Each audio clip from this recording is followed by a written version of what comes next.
Hey, welcome back to LaMonaca Law, and October is Fire Prevention Month, and nobody better to tell us about Fire Prevention Month than a fireman himself. Gerry Gebhart is one of our lead attorneys here at LaMonaca Law, and we're also privileged to have him. He's a firefighter locally. So Gerry, tell us a little about some of the things that you may want to do around the house this time of year just to keep things safe.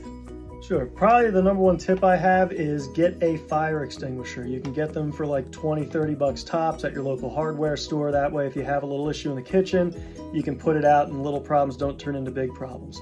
After that, the biggest thing we see is probably electrical. So if you have a really old electric system, you haven't changed any of the outlets, your house is like 50, 60 years old, probably helps to get someone to take a look at that. Go around, look at the outlets. If you have an extension cord that's been plugged in someplace for more than 10 years, that's something to look at too. So those are the two big ones. Get a home fire extinguisher and keep a good eye on your electric system. How about those, hear a lot about smoke detectors, changing the batteries in them. I know a lot of them these days are hardwired, but probably a good time of year to check on those, carbon monoxide things as well.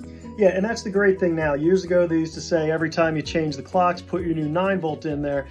If you still have a smoke detector with a 9-volt battery, it's probably time to replace that. If you don't have a hardwired system, when you go down to the hardware stores now, you'll see First Alert makes them. They have an internal battery that lasts 10 years, and you're going to want the one that does both fire and carbon monoxide. That way you're protected for both things. Buy one, put it on the wall, you don't have to worry about it for 10 years.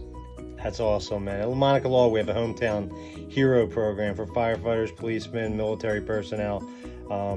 These are the real heroes. Gerry and his colleagues at all the fire stations around the world, police officers.